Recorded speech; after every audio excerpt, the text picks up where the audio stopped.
Hello ਦੋਸਤੋ, welcome ਆ ਜੇ ਕੇ ਪੰਜਾਬੀ ਚੈਨਲ ਤੇ ਅੱਜ ਦੀ ਇਸ ਵੀਡੀਓ ਵਿੱਚ ਆਪਾਂ ਰਿਪਲੇਸ ਕਰਾਂਗੇ ਕੈਬਨ 에ਅਰ ਫਿਲਟਰ ਜਾਂ ਕਿ ਇਹਨੂੰ ਏਸੀ ਤੇ ਹੀਟਿੰਗ 에ਅਰ ਫਿਲਟਰ ਵੀ ਕਹਿ ਦਿੰਦੇ ਆ ਦੋਸਤੋ। ਜਿਹੜਾ ਮੈਂ ਪ੍ਰੋਸੈਸ ਇਸ ਵੀਡੀਓ ਵਿੱਚ ਫਾਲੋ ਕਰੂੰਗਾ ਇਹ 2005 ਤੋਂ ਲੈ ਕੇ 2012 ਤੱਕ ਦੇ ਨਿਸਾਨ ਟਾਈਟਨ ਤੇ ਨਿਸਾਨ ਅਰਮਾਡਾ ਲਈ ਫਾਲੋ ਹੋਊਗਾ ਦੋਸਤੋ।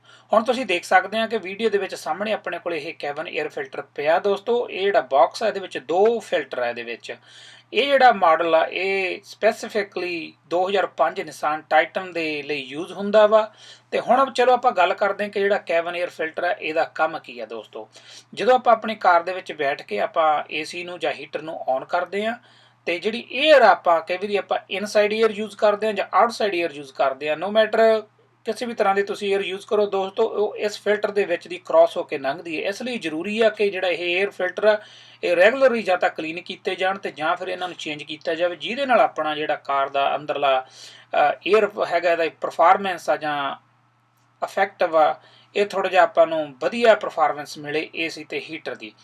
ਹਰੇਕ ਕਾਰ ਦੇ ਵਿੱਚ ਦੋਸਤੋ ਇਹਨਾਂ ਨੇ ਐਸਟੀਮੇਟ ਦਿੱਤਾ ਹੁੰਦਾ ਕਿ 15,000 ਮੀਲਾਂ ਤੋਂ ਬਾਅਦ ਵਿੱਚ ਇਹਨੂੰ ਚੇਂਜ ਕੀਤਾ ਜਾਵੇ। ਪਰ ਮੈਂ ਕੀ ਕਰਦਾ ਹੁੰਦਾ, ਮੈਂ ਹਰੇਕ ਜਦੋਂ ਵੀ ਕੋਈ ਇਹਦਾ ਤੇਲ ਚੇਂਜ ਕਰਨਾ ਹੁੰਦਾ ਤਾਂ ਮੈਂ ਫਿਰ ਇਹਨੂੰ ਜਾਂ ਕਲੀਨ ਕਰ ਦਿੰਦਾ ਹੁੰਦਾ ਤੇ 15,000 ਮੀਲਾਂ ਤੋਂ ਬਾਅਦ 'ਚ ਮੈਂ ਇਹਨੂੰ ਚੇਂਜ ਕਰ ਦਿੰਦਾ ਹੁੰਦਾ।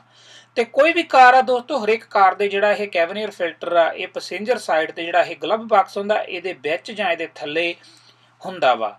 ਇੱਥੇ ਨੇੜੇ ਤੇੜੇ ਹੁੰਦਾ, ਹਰੇਕ ਕਾਰ ਦੇ ਵਿੱਚ ਮੋਸਟ ਲਾਈਕਲੀ ਸੇਮ ਹੀ ਪ੍ਰੋਸੈਸ ਹੁੰਦਾ ਦੋਸਤੋ। ਚਲੋ ਹੁਣ ਆਪਾਂ ਗੱਲ ਕਰਦੇ ਕਿ ਜਿਹੜਾ ਇਹ ਨਿਸਾਨ ਟਾਈਟਨ ਆ ਇਹਦੇ ਆਪਾਂ ਕਿਵੇਂ ਰਿਪਲੇਸ ਕਰਨਾ। ਤੁਸੀਂ ਜਿਹੜਾ ਪੈਸੇਂਜਰ ਸਾਈਡ ਥਾਣੀ ਦੀ ਦੋਸਤੋ ਇਹ ਗਲਵ ਬਾਕਸ ਆ ਇਹਦੇ ਮਗਰਲੇ ਪਾਸੇ ਅੰਦਰਲੇ ਪਾਸੇ ਜਿਹੜਾ ਇਹ ਕੈਬਨ 에ਅਰ ਫਿਲਟਰ ਜਿਹੜਾ ਲੋਕੇਟਡ ਆ, ਇਹਦੇ ਲਈ ਆਪਾਂ ਕੀ ਕਰਨਾ ਵਾ, ਜਿਹੜਾ ਇਹ ਇਹਨੂੰ ਆ ਗਲਵ ਬਾਕਸ ਨੂੰ ਤੁਸੀਂ ਜਦੋਂ ਇਦਾਂ ਖੋਲੋਗੇ ਸਾਈਡ ਤੋਂ ਇਹਨੂੰ ਸਕੁਈਜ਼ ਕਰਕੇ ਥੱਲੇ ਡਰਾਪ ਕਰ ਲੈਣਾ ਤੇ ਇੱਧਰ ਜਿੱਥੇ ਕਾਰਨਰ 'ਚ ਕੋਈ ਖਾਲੀ ਜਿਹੀ ਜਗ੍ਹਾ ਪਈ ਹੈ ਇੱਥੇ ਤੁਸੀਂ ਆਸਾਨੀ ਨਾਲ ਦੇਖ ਸਕਦੇ ਆ ਕਿ ਜਿਹੜਾ ਇਹ 에ਅਰ ਫਿਲਟਰ ਹੈ ਇਹਦਾ ਇੱਥੇ ਬਾਕਸ ਜਿਹਾ ਬਣਿਆ ਹੋਇਆ ਤੇ ਇਹਦੇ ਉੱਤੇ ਇੱਕ ਸਕਰੂ ਲੱਗਿਆ ਹੋਇਆ, ਬੋਲਟ ਲੱਗਿਆ ਹੋਇਆ ਦੋਸਤੋ।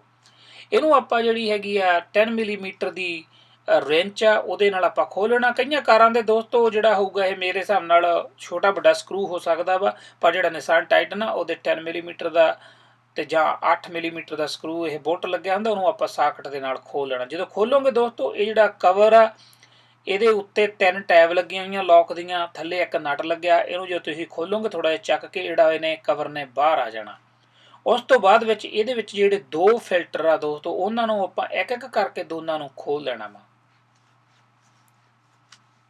ਇਹ ਤੁਸੀਂ ਦੇਖੋ ਹੁਣ ਆਹ ਜਿਹੜੀ ਪਲੇਟ ਆ ਇਹਦੇ ਉੱਤੇ 3 ਟੈਬ ਆ, ਇਹਨੂੰ ਆਪਾਂ ਖੋਲ ਲਿਆ ਤੇ ਹੁਣ ਆਪਾਂ ਜਿਹੜੇ ਇਹ ਫਿਲਟਰ ਆ ਇਹਨਾਂ ਨੂੰ ਕੱਢ ਲੈਣਾ। ਜਦੋਂ ਤੁਸੀਂ ਫਿਲਟਰਾਂ ਨੂੰ ਦੋਸਤੋ ਕੱਢ ਲਿਆ ਉਸ ਤੋਂ ਬਾਅਦ 'ਚ ਜੇ ਤੁਹਾਨੂੰ ਲੱਗਦਾ ਕਿ ਇੱਥੇ ਬਹੁਤ ਜ਼ਿਆਦਾ ਗਰਦ ਆ ਜਾਂ ਧੂੜ ਆ ਜਾਂ ਮਿੱਟੀ ਆ ਜਾਂ ਕੋਈ ਪੱਤੇ ਆ, ਜਿਵੇਂ ਇੱਦਾਂ ਦੇਖੋ ਉੱਪਰ ਪੱਤੇ ਪਏ, ਤਾਂ ਤੁਸੀਂ ਜਿਹੜਾ ਇੱਥੇ ਵੈਕਿਊਮ ਆਪਣਾ ਕਲੀਨਰ ਹੁੰਦਾ ਵਾ ਕੈਨ ਵੈਕਿਊਮ, ਉਹਦੇ ਨਾਲ ਇਹਨੂੰ ਵਿੱਚੋਂ ਜਿਹੜਾ ਇਹਨੂੰ ਸਾਫ਼ ਕਰ ਸਕਦੇ ਹਾਂ ਤੇ ਇਸ ਤਰ੍ਹਾਂ ਇਹ ਆਸਾਨੀ ਨਾਲ ਦੁਬਾਰਾ ਫਿਰ ਜਿਹੜੇ ਨਵੇਂ ਆ ਪੈ ਜਾਣੇ ਆ। ਤੇ ਜਿਹੜਾ ਨਵਾਂ ਦੋਸਤੋ ਇਹਦੇ ਇੱਥੇ ਦੇਖੋ ਤੁਸੀਂ ਇੱਕ ਐਰੋ ਜਿਹਾ ਬਣਿਆ ਹੋਇਆ ਜਿਹਦੇ ਨਾਲ ਆਪਾਂ ਨੂੰ ਪਤਾ ਲੱਗਦਾ ਕਿ ਇਹਦਾ ਆਪਾਂ ਕਿਹੜਾ ਪਾਸਾ ਉੱਪਰ ਤੇ ਕਿੱਧਰ ਨੂੰ ਥੱਲੇ ਕਰਨਾ ਦੋਸਤੋ। ਤੁਸੀਂ ਐਰੋ ਨੂੰ ਫਾਲੋ ਕਰਕੇ ਜਿਹੜੇ ਇਹ ਦੋਨੇ ਆ ਉਹਨਾਂ ਨੂੰ ਆਪਾਂ ਇੱਦਾਂ ਪਾ ਲੈਣਾ। ਪਹਿਲਾਂ ਇੱਕ ਫਿਲਟਰ ਵਿੱਚ ਪੈ ਜਾਣਾ, ਫਿਰ ਉਹਨੂੰ ਆਪਾਂ ਸਾਈਡ ਤੇ ਕਰਕੇ ਤੇ ਦੂਸਰਾ ਪੈ ਜਾਣਾ ਦੋਸਤੋ। ਇਹ ਜਿਹੜਾ ਮੈਂ ਫਿਲਟਰ ਇੰਸਟਾਲ ਕਰ ਰਿਹਾ ਇਹ ਦੋਸਤੋ ਰੈਗੂਲਰ 에ਅਰ ਫਿਲਟਰ ਆ। ਇਹ 19 ਜਾਂ 20 ਡਾਲਰ ਦਾ ਇਹ ਆਉਂਦਾ ਵਾ ਪਲੱਸ ਟੈਕਸ। ਤੇ ਇਹ ਦੋ ਤਰ੍ਹਾਂ ਦੇ ਫਿਲਟਰ ਹੁੰਦੇ ਆ ਦੋਸਤੋ, ਇੱਕ ਇਹਨੂੰ ਕਾਰਬਨ 에ਅਰ ਫਿਲਟਰ ਵੀ ਕਹਿ ਦਿੰਦੇ, ਉਹ ਚਾਰਕੋਲ ਵਾਲੇ ਹੁੰਦੇ ਆ ਕਾਲੇ ਜੇ।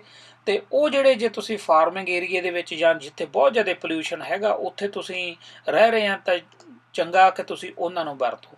ਤੇ ਹੁਣ ਤੁਸੀਂ ਜਦੋਂ ਫਿਲਟਰ ਇੰਸਟਾਲ ਕਰਦੇ ਦੋਸਤੋ ਉਸੇ ਤਰ੍ਹਾਂ ਹੀ ਆਪਾਂ ਬੈਕ ਜਿਹੜਾ ਇਹ 8 ਮਿਲੀਮੀਟਰ ਦਾ ਜਾਂ 10 ਮਿਲੀਮੀਟਰ ਦਾ ਸਕਰੂ ਆ ਉਹਨੂੰ ਕੱਸ ਕੇ ਇਸ ਤਰ੍ਹਾਂ ਆਪਾਂ ਜਿਹੜਾ ਇਹ ਆਪਣਾ ਗਲਵ ਬਾਕਸ ਆ ਇਹਨੂੰ ਤੁਸੀਂ ਕਲੋਜ਼ ਕਰ ਦੇਣਾ ਦੋਸਤੋ।